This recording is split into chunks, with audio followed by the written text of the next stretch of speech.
Direito, cultura, cidadania e história. Em cartaz reúne tudo isso em uma hora de programação. É um novo espaço da TV Justiça para exibição de produções audiovisuais selecionadas especialmente para você. Nosso programa começa com a série Advogados contra a Ditadura, do cineasta Silvio Tendler.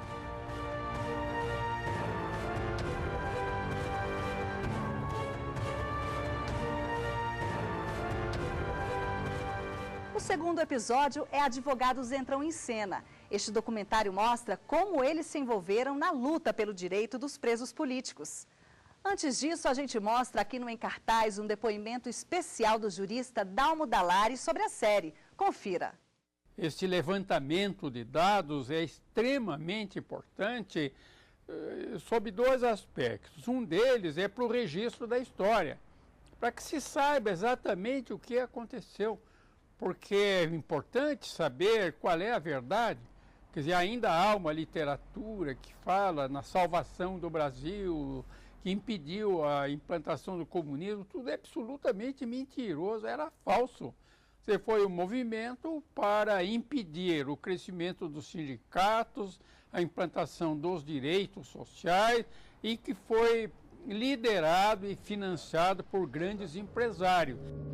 A informação a respeito das violências cometidas, da atuação desses advogados criminalistas, mas também da atuação de outros, como é o meu caso, que mesmo não sendo criminalistas, atuaram na linha de frente, trabalhando desde cedo contra as arbitrariedades, as violências e já plantando a semente do constitucionalismo, que resultou na Constituição de 88, é muito importante esta informação, que além de revelar a história, deverá também ter um efeito conscientizador, para que os brasileiros de agora não sejam enganados, não se submetam, entrem nessa luta necessária para a implantação de uma verdadeira democracia no Brasil.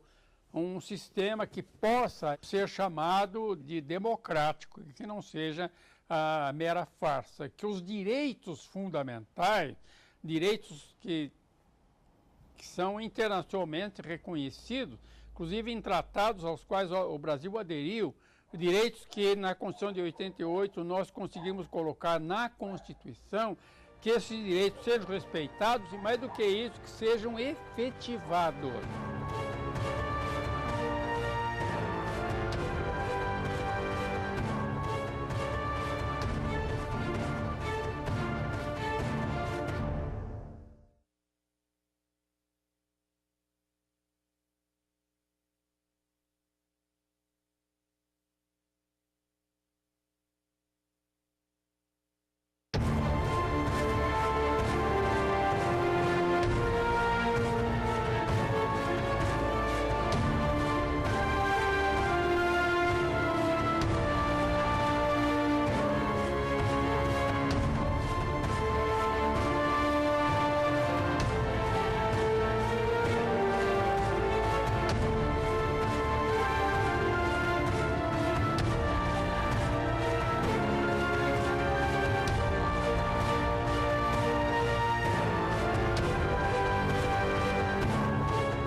A minha geração, de uma maneira geral, foi tomada pelo problema do socialismo. Quer dizer, ela se dividiu um pouco no problema de saber que socialismo, quer dizer, o socialismo mais radical, mais ideologizado, ou o socialismo mais liberal, no sentido de conseguir as coisas sem sacrifício das liberdades, não é? Mas ela viveu muito esse problema, quer dizer, Cuba foi um nó na nossa vida. O problema que acontecia na Rússia, na China, depois as democracias que tentavam um caminho menos radical, Quer dizer, nós sempre tivemos esse problema de como você assegurar a liberdade de uma pessoa e, ao mesmo tempo, dar a ela os meios materiais para poder realizar o seu destino. Não é? A guerra revolucionária era uma questão de contra-insurgência, então eles chegaram à conclusão de que o mundo estava dominado por esse tipo de guerra, por uma divisão da Guerra Fria, né, em blocos e tudo isso, e que estava absolutamente justificado que os exércitos, que as forças armadas impusessem uma violência profunda dentro da sociedade para impedir que o mundo adotasse uma direção ideológica, política diferente da que eles compartilhavam. Então havia muita clareza de que era isso mesmo, porque tomado o poder era para tomá-lo violentamente, era para aplicar a violência, era para combater todos os opositores de uma forma assim como inimigos mesmo, e nós assistimos isso de muito perto. Eu diria que nós fizemos uma democracia criativa. O mundo da segurança nacional estava claramente estruturado. Ele começa com a posse, né, do regime militar em 64, com a quebra institucional. E aí há uma quebra institucional, eles criam uma nova ordem e eles vão divergindo da nova ordem porque eles não queriam ordem nenhuma, eles não queriam nada que os submetesse. Então eles criam uma lei de segurança, que era dura, mas de repente se viu que a lei de segurança possibilitava a coisa. Eles endurecem a lei de segurança a ponto de, em 69, eles criarem duas leis de segurança. A segunda, a 898, que foi a pior delas, que permitia a pena de morte. E ela se sucedia à emenda 1, a emenda constitucional 1, que permitia a pena de morte. Então nós vivemos num país em que se permitia a pena de morte. Mas era difícil de aplicar a pena de morte, né? Mas, de qualquer forma, houve um crescendo institucional, né? Principalmente depois do sequestro do embaixador americano. E ao mesmo tempo, concomitantemente, o impedimento do presidente constitucional também, entre aspas, mas a assunção da junta, o AI-5. No final de 68, havia aquele problema do Costa Silva e, de um lado, houve a radicalização da direita.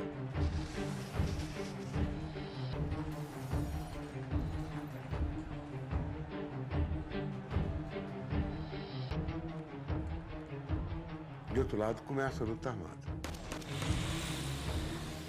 Eles foram para a luta armada porque a ditadura militar, ao romper os canais de comunicação normais da sociedade, ao derrubar o presidente da República, eleito, não só eleito não, referendado, eleito e referendado por um plebiscito nacional, que era um grande patriota, João Goulart, né? Um homem preocupado com as questões sociais, preocupado com o nacionalismo, a defesa da pátria, da soberania.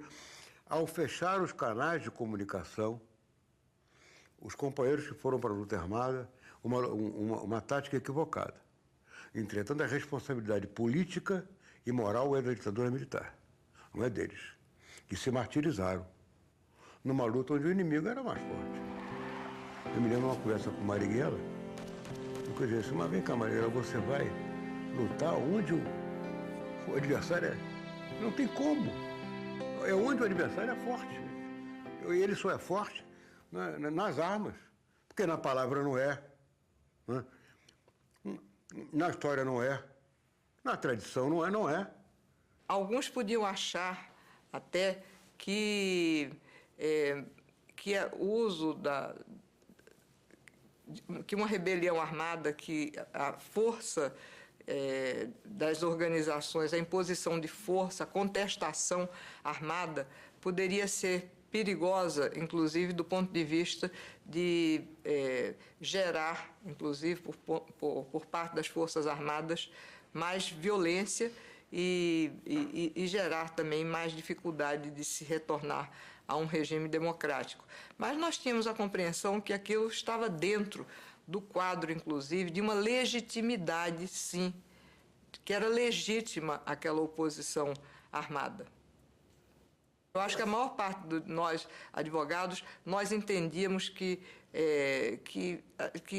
nas lições que nós aprendemos de direito, que essa contestação armada à imposição de um governo ilegítimo e violento era uma posição aceitável.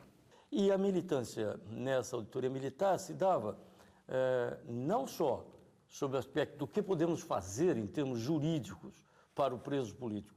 Pelo contrário, ela se dava no sentido de que a gente pode fazer, primeiro, para a família que está procurando localizar o preso político. Segundo, dentro desse contexto, como é que a gente salva a vida desse cara?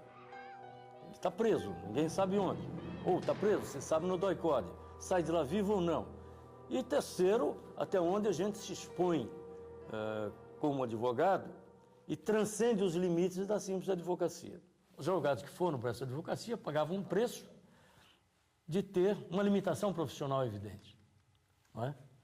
Porque muitos possíveis clientes não admitiam contratar advogados que tivessem vínculos com terroristas, ou defensores de terroristas, que era a expressão cunhada pela ditadura para antagonizar o povo com os militantes que se opunham à ditadura. Hilário Gonçalves Pinha. Eles o haviam jogado, batido, torturado e disseram que havia caído umas escadas no sul. Mandaram para São Paulo para morrer. Mas como ele não morreu, eles continuaram tentando interrogá-lo. Eu fui lá, precisava interromper esse processo. Entrei no hospital e tinha um capitão na entrada. O capitão falou, olha, o senhor sabe que o senhor não pode visitar preso nessas condições. Eu falei, mas eu tenho ordem judicial. A ordem era para forma para ser desrespeitada. E eu falei uma coisa, não sei o que sensibilizou esse militar, porque eu falei, olha, eu faria isso pelo senhor, se o senhor estivesse preso nessas condições. E o senhor, desculpe, eu vou ter que entrar, o senhor faça o que o senhor deve e eu vou fazer o que eu devo. E segui batendo boca com uma pessoa imaginária que estaria ao meu lado, não estava, né? Eu verifiquei que não estava e cheguei ao Hilário, né? O Hilário estava destroçado, coberto, enfim, completamente arrebentado, mas vivo, está vivo até hoje. E eu passei as informações, falei, olha, aqui aconteceu isso, aconteceu aquilo, enfim. O advogado era um pombo-correio, evitava a tortura, sustentava, fazia teatro. Então, o advogado era um artista na época. Eram defesas técnicas e políticas ao mesmo tempo que a gente vamos dizer assim, denunciava, né? Denunciava as torturas, né? Os advogados denunciavam, né? Houve uma época, eu até dizia que só existiam 2 lugares em que havia algo de liberdade no Brasil. Era na tribuna dos advogados e no Teatro Opinião. E com as 5 veio o fim do habeas corpus. E aí começou uma coisa muito curiosa. Na Conferência Nacional dos Advogados, passou uma história chamada de que os advogados deveriam usar o mandado de segurança. Quando não cabia o habeas corpus, a Constituição fala, o mandado de segurança sempre se aplica quando não cabe o habeas corpus, né? que era reservado para as questões da liberdade. Então começamos a entrar com o habeas corpus. E começamos a fazer uma coisa muito curiosa, nós começamos a informar as prisões, coisa que a polícia deveria fazer. Os advogados passaram a comunicar a prisão. Foi preso hoje o senhor Silvio Tendler, tal. E está em tal lugar, foi visto por tal testemunha, essas comunicações salvavam vidas. E a imprensa só falava o que os advogados falavam. E às vezes a imprensa nos passava informações, a gente falava e eles podiam reproduzir. Então eu volto àquele ambiente teatral, né, da auditoria militar, ele servia para isso. E às vezes acontecia uma absolvição, mas ele servia inclusive para a denúncia da tortura, para a resistência. Né? Eu brinco sempre que a gente de dia aplicava a lei de segurança, aplicava entre aspas, e à noite falava contra a lei de segurança. A gente vai participando e evitando, sem sombra de dúvida, mas muitas mortes. Não tinha computador, mas tinha um esquema de telefonemas que a gente se passava os telefones praticamente 2 ou 3 vezes, ou uma por dia, recebendo as informações. Então, recebendo a informação, Margarida de tal foi detida no tal, está sendo levada para o DOPS. Daí o que nós vamos fazendo? Eu andava com uma Lettera 22, uma maquininha de escrever que eu tenho até hoje, linda e tal, bonitinha. Eu andava com ela no porta-mala e papel timbrado no porta-mala. Quando você recebia essa comunicação, a gente encostava o carro, geralmente eu estava com o Paulo Gerabi, com o Belisário, qualquer um deles, né? E a gente fazia um comunicado ao DOI-CODE, uma coisa completamente... habeas corpus não existia. Então, nós informávamos o DOI-CODE, no DOI-CODE, na guarita, você chegava e batia na guarita, só ver, a guarita está aí até hoje, vocês podem ver aqui. Batia na guarita e falamos, queremos falar com o oficial de dia. O cara ficava meio assim, era uma praça, pois não. Daí vinha uma... Quem são vocês e o que vocês querem? Nós queremos informar o oficial de dia que tem uma moça que possivelmente está presa aí. Daí o cara subia correndo já para cima e voltava. Não tem ninguém preso, ele não quer falar com vocês. Só que tinha seguido o aviso para a Anistia Internacional em Londres e nós estávamos comunicando para ele a prisão da moça. Quer dizer, isso... Eles falam, pô, tem gente lá fora já sabendo. Então, tomavam mais cuidados em fazer uma tortura que não levasse à morte. Eu fui contratado uma vez para defender 32 suboficiais da aeronáutica. Essa história é engraçada. Mas quando eu fui na aeronáutica, aquela coisa que você não aprende na faculdade de Direito,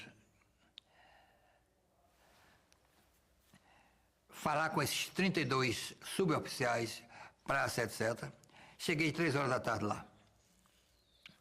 Quando eu cheguei no Comar, que fica aqui perto do aeroporto,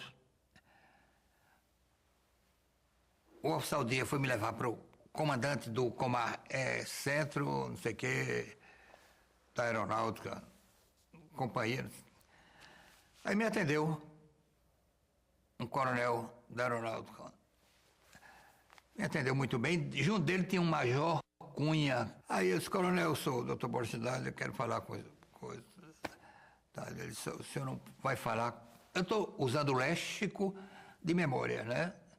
Mais ou menos, o senhor não vai falar, porque aqui o expediente é até 3 horas, já são 3h30.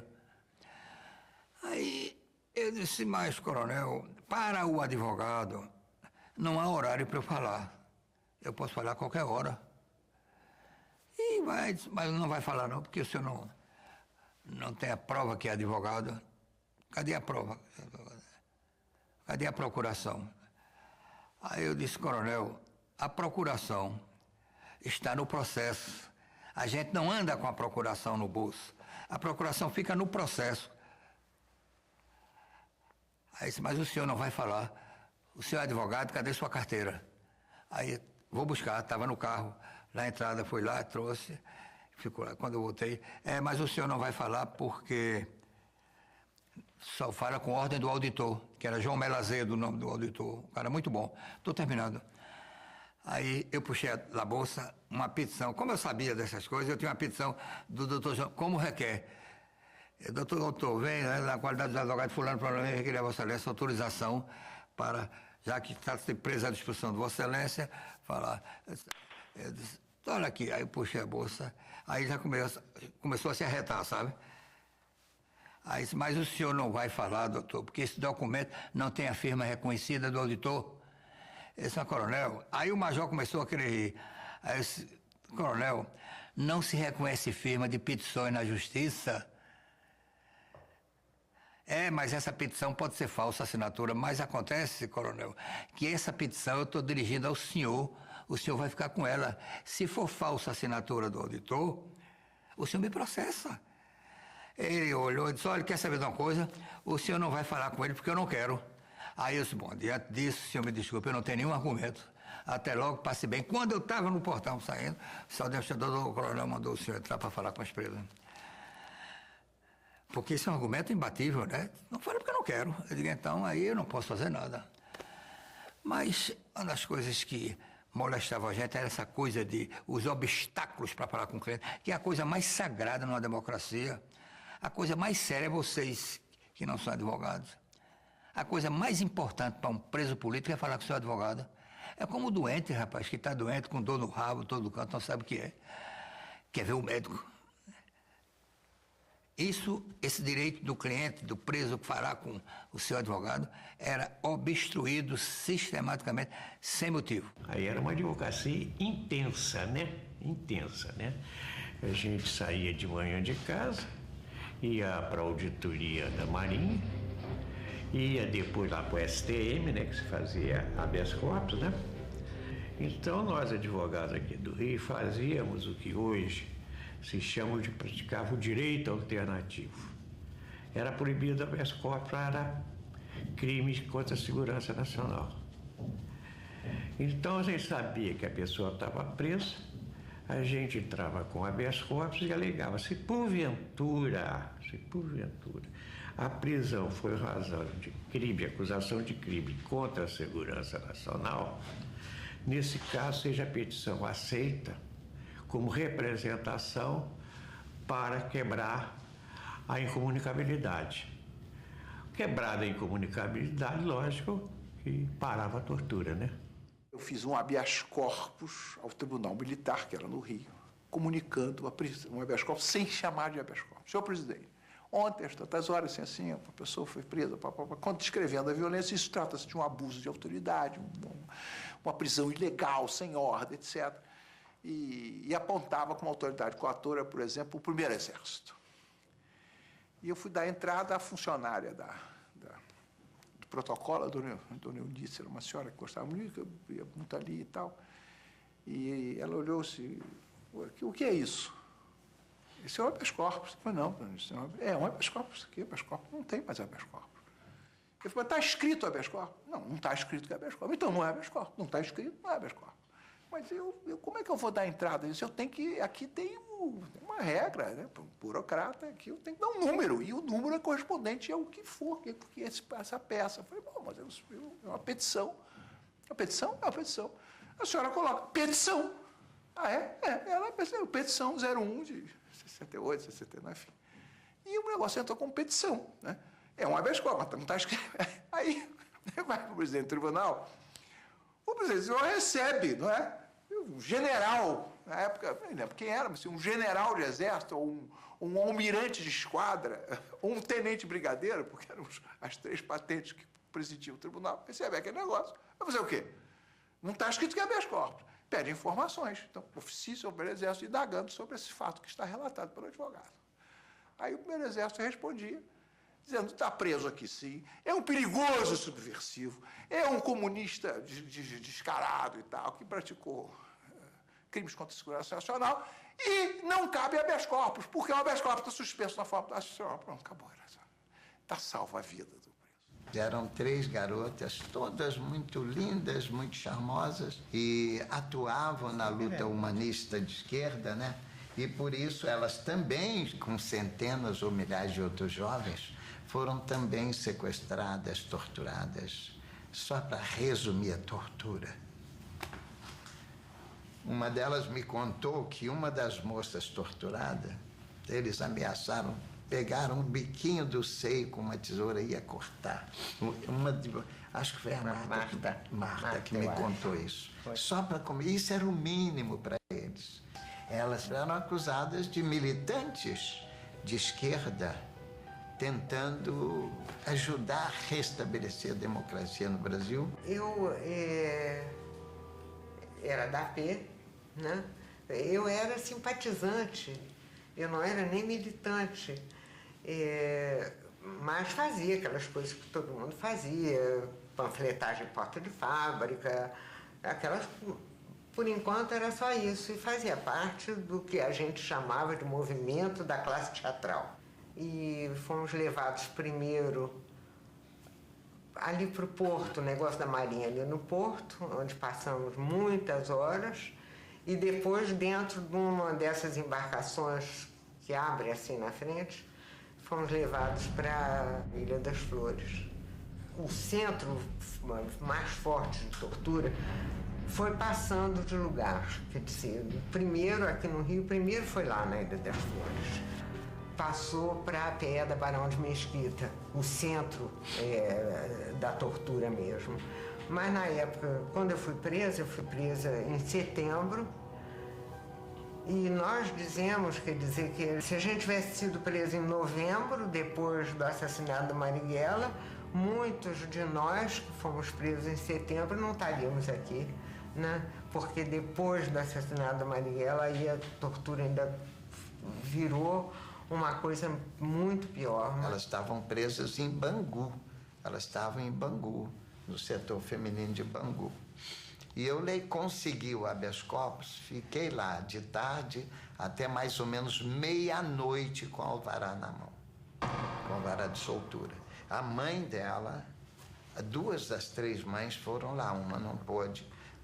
A sua mãe da Marijane. E a Marijane. E a mãe da Marijane. Mãe da Marijane, foram as 2. Ficamos os 3 lá da tarde, lá pelas 4, 5 horas, eu com alvará de soltura do Superior Tribunal Militar, decisão dos generais, decisão dos 15 ministros, 10 generais e 5 civis. Levei o alvará, eles só me receberam lá pela meia-noite e ainda demoraram a soltar. Quando trouxeram as 3 meninas, havia um 11º Batalhão de Polícia Militar bem na frente de Bangu, da penitenciária de Bangu.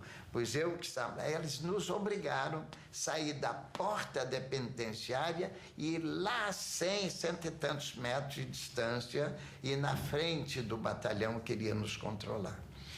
Quando eu consegui sair com as meninas, o carro ali do outro lado da rua, nós pegamos e lá naquela esquina havia lá um grupo. Quando nós chegamos, eles pararam o carro. E aí e disseram, saiam. E já tinha um outro carro para colocar todo mundo, colocar as 3 moças. A mãe dela ficou tão nervosa, tão apavorada, que chegou a cair na estrada desmaiada, a mãe dela. A mãe da Marijane ainda aguentou se escabelando toda. Mas aí eu argumentava, o senhor olha aqui, cabo, você é o chefe dessa guarda, você é responsável pelo que você quer, identifique essa gente. E ele não identificava, são ordens, nem olhava para mim, apenas apontava a baioneta calada, e eu argumentando com ele, tentando salvar ou identificar alguma coisa, chegou a me ferir um pouco o dedo, assim, num dos toques que ele me deu com a baioneta. E então, ele não queria, ele ficou como uma estátua, não queria falar nada. E aí os sequestradores, que eu supunha que era do DOI-CODE ou do DOPS, sequestradores chegaram a vacilar em me levar ou não, mas levaram finalmente só as 3 meninas, e eu fiquei com a mãe da Marijane, a mãe dela caída lá na escuridão da estrada. Aí as meninas sumiram. E elas habilmente, sabe o que fizeram para descobrir onde estavam? Pediram a alguém lá para comprar um pão, alguma coisa que elas estavam com fome, e pediram para comprar o pão. E o sujeito teve sensibilidade, comprou o pão na padaria e entregou embrulhado. Foi a salvação, porque elas queriam um embrulho que identificasse. E identificava a padaria do local. Só através disso, foi assim, né? Foi. E por ali nós identificamos também o distrito que estava prestando serviço a esse país da tortura e do terror na época. E elas foram trancadas numa cela e pregaram tábuas na cela e ainda puseram aviso: cuidado, leprosas. Vocês me contaram isso, não era? Cuidado, leprosas, para nenhum policial chegar nem perto. Ninguém né? nos viu. Ninguém nos viu. Essa história me levou à conclusão de que elas talvez estivessem marcadas para morrer e desaparecer. Mas como a gente tinha também algumas pegadas e corremos atrás, eles acabaram tendo que soltá-las, porque era um sequestro horroroso. A gente saiu daquele cilindro. Isso. Puseram a gente na PE da Barão de Mesquita. Isso. Levavam às 4 horas da manhã para a sala de tortura, mas não torturaram mais fisicamente, né? Levavam de capucha e tal, ficava lá um tempão. E acabaram soltando. 5 dias depois prenderam a gente de novo. Na porta de casa, levaram para o DOPS. E a gente passou uns 20 dias no DOPS. E quando nós saímos do DOPS, saímos com você, a gente ficou só um dia em casa, e no dia seguinte você nos apanhou e levou para um apartamento de um casal, que até hoje eu não sei quem são, que nos acolheu, nos escondeu. Eles já a gente nunca viu, deram um apartamento.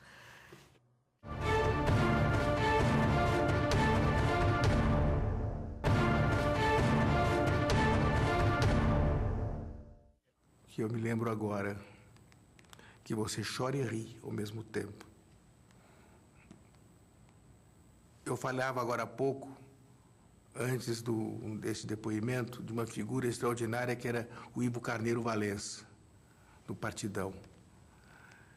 E junto com o Ivo foi preso um outro do Partidão, cujo nome agora me escapa, era o Baixinho, pernambucano também, que na hora que entrou no doicode, levou um violento tapa no ouvido e caiu no chão. Aí ele, lá do chão, olha para cima e fala assim: ó, moço, não faz isso não, isso depõe contra a repartição. Na auditoria militar havia um juiz civil, togado, né, que era o juiz auditor, e 4 juízes militares. E para a posse desses juízes militares, então, eles queriam que nós ficássemos de pé para, né, que eles prestassem o compromisso. E também aquele negócio, nessa altura, você já estava meio de saco cheio para ficar prestando homenagens aos militares que iam tomar posse num conselho já determinados, né, a condenar, não vou ficar de pé. E aí disseram que... Aí o Rômulo também, né, se somou ao gesto. E aí disseram: não, mas se vocês não ficarem de pé, vocês podem ser presos, tal, por desacato. Aí nós caímos na gargalhada, né, porque nós estávamos presos, dois, tínhamos vindo da Ilha Grande para lá, tal, para isso daí. Ele fala: pode ser preso por desacato. A gente cai na gargalhada, tal, não sei das quantas. Aí na hora, vocês estão presos, tal, por desacato. Só para ter uma ideia, a minha pena depois... somada, né? Somente somada, acho que ficou em 81, 82 anos e 6 meses. Sendo que 1 ano e 6 meses, ou 2 anos e 6 meses, correspondiam a esse desacato. Tá certo?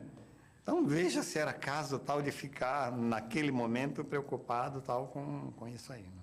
Eu tive um caso dos estudantes que foram presos pelo DOPS, porque picharam abaixo a ditadura.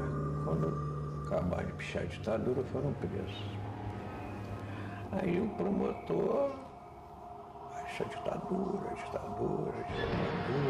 contra o governo, essa coisa. E foi justamente numa época, Castelo Branco teve uma época que deu uma aberturazinha, então voltou habeas corpus, essa coisa toda.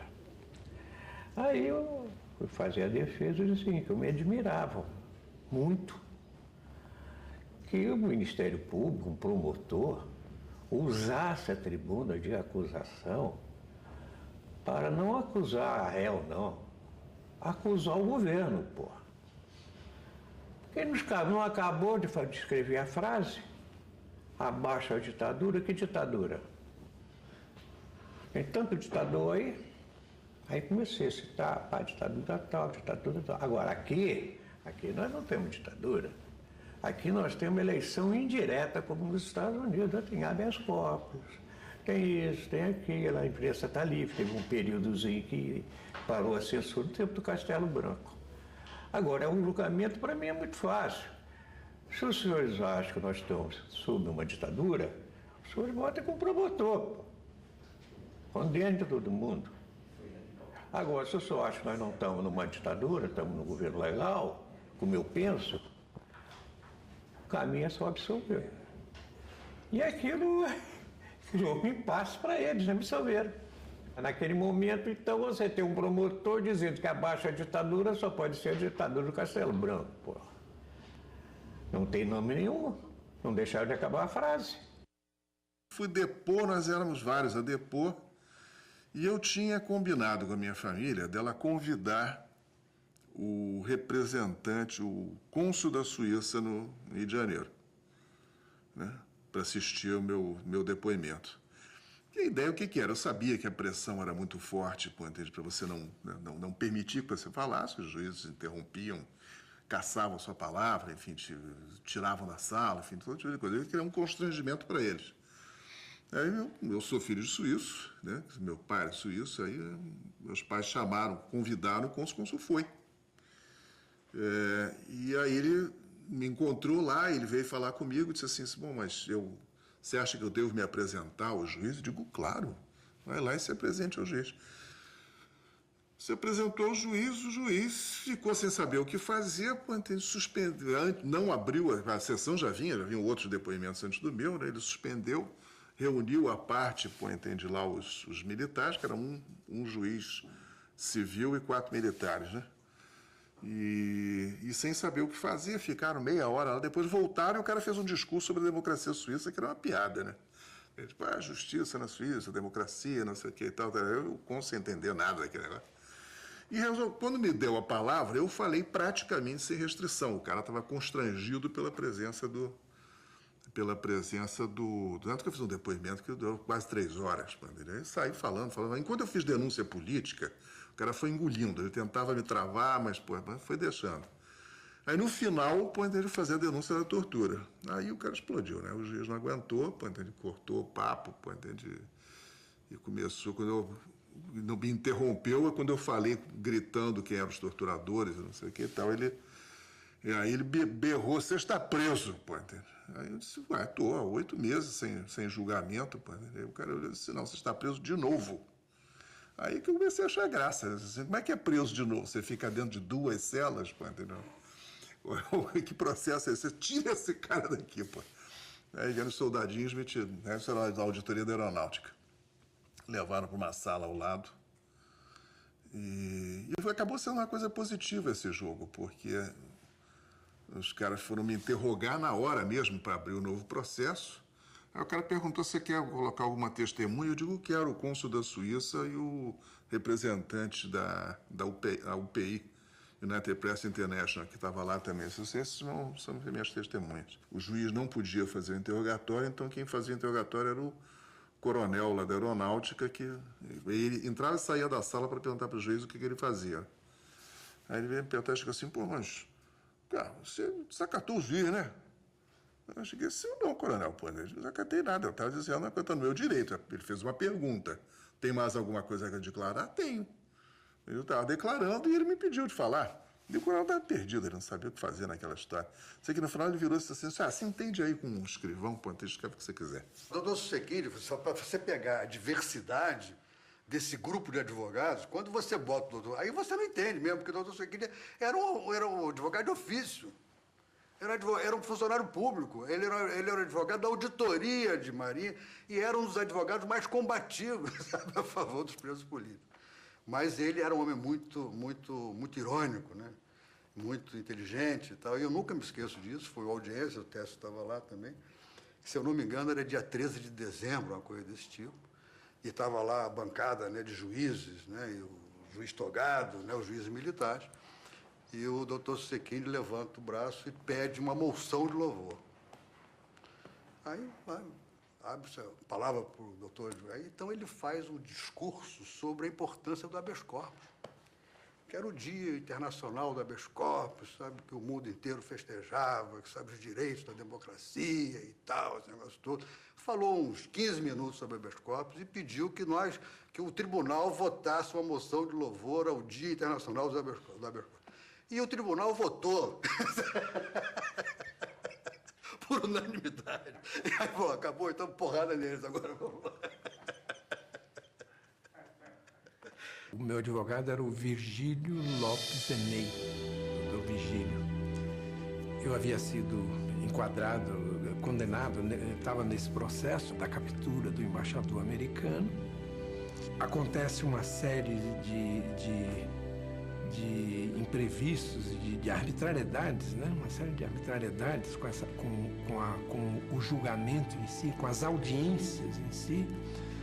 A primeira delas é que eu já estava no presídio Tiradentes, eu já estava preso há quase um ano, recebendo visita e tal, e de repente, para poder ir responder esse processo no Rio, me levaram para o DOI-CODE. Então eu voltei para o DOI-CODE da Barão de Mesquita, fiquei lá totalmente incomunicável, né? E fiquei lá durante meses, porque houve, é lógico, toda uma série de audiências naquele processo. E durante todas aquelas audiências, eu fiquei incomunicável. Mas a gente já estava preparando antecipadamente, por sorte, né, a minha defesa, a nossa defesa e tal. E eu tinha redigido uma carta, uma defesa política e tal, já tinha passado por Virgílio e na audiência específica, né, na audiência onde ele faria a minha defesa, ele tentou ler essa carta. Ele tentou, era uma audiência assim, quase que festiva da ditadura, né? A ditadura era muito ciosa, né, em querer fingir ou encenar que cumpria leis, né? A partir do próprio ato institucional, quer dizer, uma tentativa de institucionalizar o arbítrio, a gente percebe isso, né? E todas essas encenações jurídicas que eram os nossos processos, né? E aquele especificamente, né, o processo contra o pessoal que capturou o embaixador americano, tal, era um dia de festa para a ditadura. Nós éramos as presas ilustres, né, que estávamos ali. Então, a primeira auditoria do primeiro exército, né, lá no Rio de Janeiro, tal, salão nobre, muita gente, éramos muitos presos, né? Então tinha vários advogados de defesa, gente como Sobral Pinto, Susequinde, tinha todo mundo ali dentro, né? E o Virgílio foi fazer a minha defesa. E a minha defesa foi essa, a política. Só que na hora que eles perceberam o que estava acontecendo, na hora que o juiz auditor e o promotor militar, tal, na hora que eles perceberam, aí começaram a ameaçá-lo com gritos, berros, tal. E ele resistindo, né? Ele lendo, continuou falando, não se submeteu. E quanto mais ele lia, mais alta a gritaria, foi um escarcéu danado, né? Até que, de repente, deram uma voz de prisão a ele. O juiz auditor deu voz de prisão e ele ficou preso. Ele foi preso, um advogado, eu acho que é o suprassumo do cerceamento da defesa de alguém, né? Por exemplo, eu gosto do desfecho aqui, quando eu começo a me encaminhar para o final do texto, vou ler esse pedacinho aqui, ó. Sinto-me feliz por ter vindo a esse tribunal algemado e cercado de metralhadoras, ao contrário dos senhores, membros do Conselho, que para cá vieram em seus carros de luxo. Entre nós, realmente há uma grande diferença. Estou aqui para ser julgado e os senhores cumprirão seus papéis condenando-me. Tenho a consciência limpa e tranquila, coisa que duvido os senhores tenham. Pois, por mais inocentes que sejam, sabem que estão querendo frear a história e sabem que serão derrotados. E sabe que com um mínimo de dignidade, não deixaria que representasse tão indigno papel. A história marcha velozmente.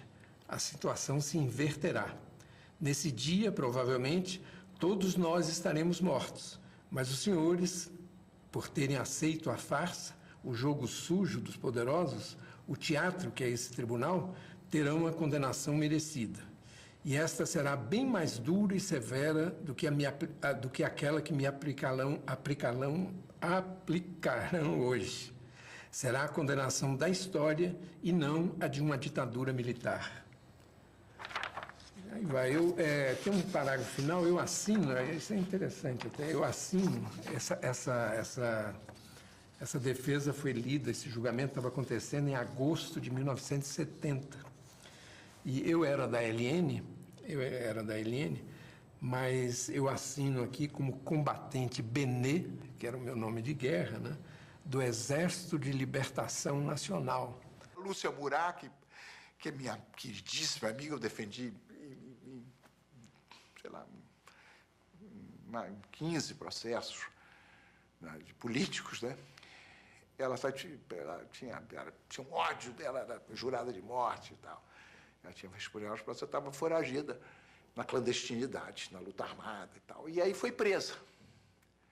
Foi presa, sabia-se que a mãe dela era Dona Nina, as mães ajudavam muito, as mães eram muito importantes, muito importantes. Aí a Dona Nina, ela está presa, está na PE, alguém, enfim, sempre alguém se vazava, não tem comunicabilidade, é incrível. Eu me lembro que uma vez na aeronáutica, disse, não, vamos consultar o companheiro Sérgio Campos, era o comando da VAR Palmares, mas consultar, ele está, onde é que ninguém sabe onde ele está preso? Não, volte amanhã, então, nós consultamos o companheiro. Ele, como consultou? Vocês estão presos aqui em 4 paredes.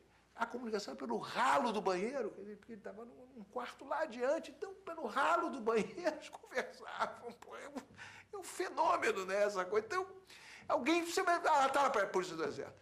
Eu fui o auditor era auditor militar, fui lá, requeri, olha, tinha um interrogatório, tinha uma audiência dela no processo da Marinha. Eu falei, olha, ela está presa na Polícia do Exército, eu solicito que ela seja requisitada porque ela tem que estar presente. Estava presa clandestinamente.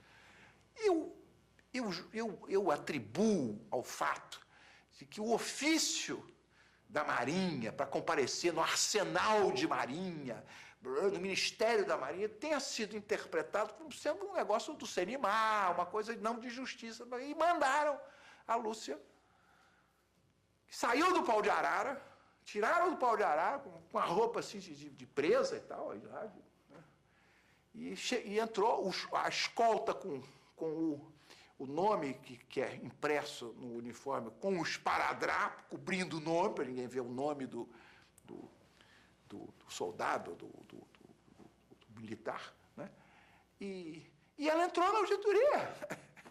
Entrou, surpreendentemente, por engano, evidente. E foi uma estratégia que eu comuniquei a prisão. Ela está lá, o juiz oficiou, chegou o ofício que ela estava lá, e mandaram. Né? Então, ela saiu do pau de arara, estava nervosíssima, ela ficou tantas horas para lá que ficou com uma lesão no ciático. O pé caía, tinha que usar a bota ortopédica, e ela chegou nervosíssima. E aí eu denunciei, torturada, enfim. Na verdade, o Técio, ele foi meu advogado desde 68, né? Porque eu fui presa em Ibiúna. Né? E o Técio era muito jovem na época, ele era amigo nosso, ele era praticamente da mesma turma, um pouco mais velho que eu, mas era assim, praticamente da mesma turma, da mesma, assim, ligado inclusive à mesma organização, quer dizer, com amigos da mesma organização e tal. Então, quando aconteceu em Ibiúna, e o pai dele morreu em 68, então ele assumiu o escritório muito jovem. Né? Então, quando aconteceu em Ibiúna, eu não me lembro como, quer dizer, minha família se contatou, ou ele contatou, ou se conheciam, não sei exatamente o que foi. Então, desde Ibiúna, ele foi meu advogado, entendeu? E, quer dizer, quando depois eu entrei na clandestinidade, e a primeira vez que eu fui presa, depois, né, já na tortura, ele foi fundamental, quer dizer, ele foi fundamental por tudo. Primeiro porque eu fui uma das poucas pessoas que tem provas de que eu fui torturada, né? E muito por uma articulação dele, obviamente dele com minha família e tal. Porque eu fui presa e fui levada para o decório, fui muito torturada e tal, não sei o quê, quase perdi a perna, por causa do pau de arara e tal, não sei o quê. Perdi a musculatura toda e tal. E aí fui levada para a Bahia. E na volta, voltei a ser torturada e tal. E aí o Técio conseguiu, quer dizer, isso é que foi muito raro, que eu fosse levada à auditoria, porque eu já respondia processo. E foi uma confusão que eles conseguiram fazer. E, de repente, essas coisas que acontecem na ditadura, que depois você fica se perguntando se foi circunstância, o que foi. O Técio conseguiu me levar para a auditoria militar, ainda no período de isolamento. Então, eu tinha o quê? Uns 45 dias, 50 dias, talvez 2 meses de prisão. e fui apresentada na auditoria num estado totalmente lamentável. Mas, assim, totalmente lamentável. Eu não andava, eu tinha isso aqui aberto, a boca, por causa de choque elétrico, água e tal, na boca, a perna assim, entendeu? Era carregada. E eu tinha 21 anos, né? Então, quando eu cheguei, eu me lembro que quando eu entrei na auditoria, assim, os militares, ninguém teve coragem de me encarar, eles já baixaram a cabeça, entendeu? E foi uma loucura, porque eu estava com a PE inteira atrás de mim. E o Técio era meu amigo e tal. E eu vi o Técio, meu pai e minha mãe. Foi a primeira vez, né, que eu vi alguém no meio daquele horror. E o Técio foi muito corajoso nesse momento, entendeu? Eu acho assim, hoje em dia as pessoas não percebem. Desculpa.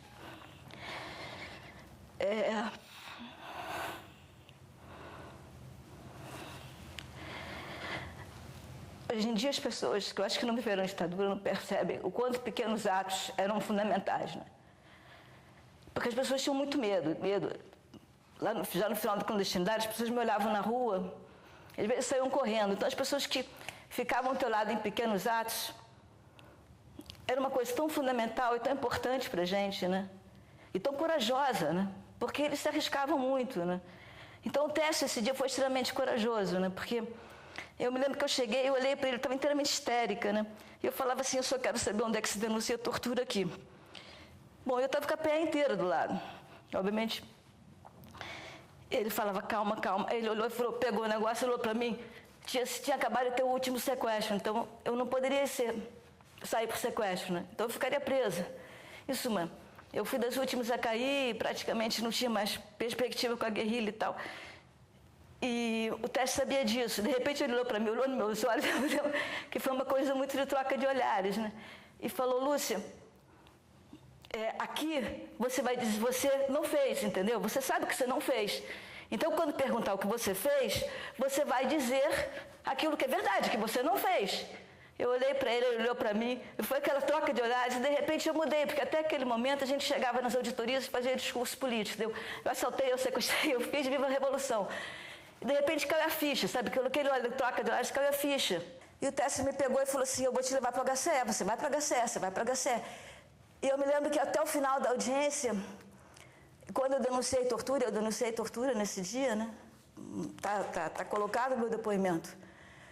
Óbvio que eu estava morrendo de medo, entendeu? Mas a gente lida muito com medo de uma maneira muito doida nesses momentos, né? Então, eu estava morrendo de medo, mas eu acreditei que eu ia para a HCE, que eu acreditei que eu não ia voltar para o DOI-CODE.